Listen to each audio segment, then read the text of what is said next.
Step 1, wake up early, gonna rise with the sun. Step 2, get some good, some food in you. Step 3, think real hard about what you wanna be. Step 4, everybody just do your thing. Wake up, today's gonna be a good day. Wake up, today's gonna be a good day.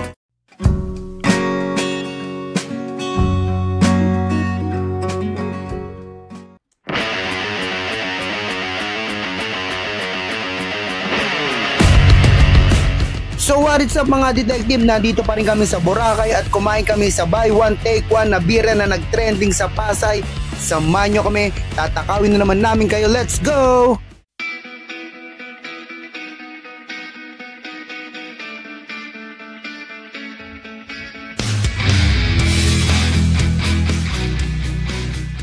Itong sinasabi ko pala ay Taco Loco na umabot na dito sa buhangin ng Bora at located lang ito sa tabi ng U-Spa and Massage. Tamang-tama, pagkatapos mo magpaspa, cool ang kakainan mo. At katabi lang din siya ng Real Coffee kung saan mabibili ang original calamansi muffin. At dahil tradisyon sa channel na ito na ipakita ang menu ay ito na. You can pause it here so you can check it out.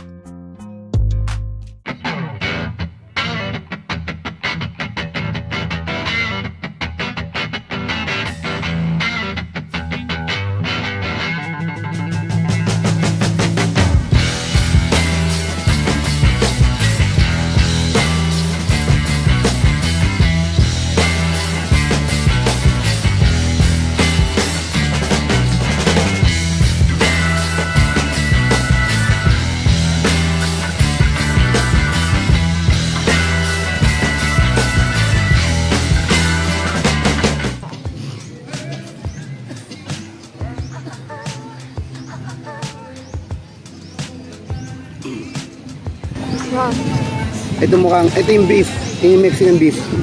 Nakita ko palang yung itsura. Madaling ma-identify na beef ito kasi kitang-kita agad kasi yung shredded meat. At syempre sa darker color nito. Next naman itong chicken peso birria. Mamaya ako na i-explain yung lasa kapag ako na yung kumakain. Mas gusto mo yan? Tingnan naman. Hindi na gusto ko siya. Ito gusto ko. Ito, iba lasa. Amoy na amoy yung pesto. Amoy. Nice, very nice. Ito yung beef. Ito yung beef. Kita-kita naman yung beef. So let's try. Yung dagat, kita yung dagat.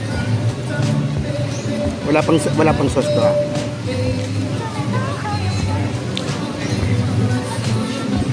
Mga titikman natin sa mga Mexican restaurant na beef nila dito naka-strip. Ganyan yung lasa. Sarap. Ngayon, sausaw natin. Sausaw natin dito sa sauce. Mexican.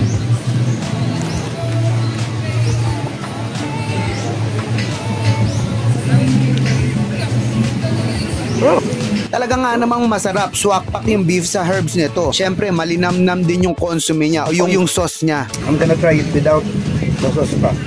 So ito lang, chicken pesto muna.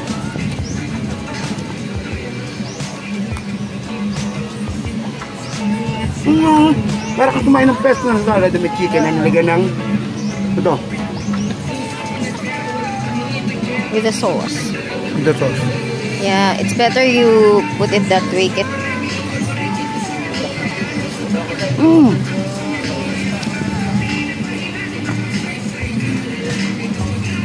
Ang sarap ng sauce nila. Parang may herbs na something na blender.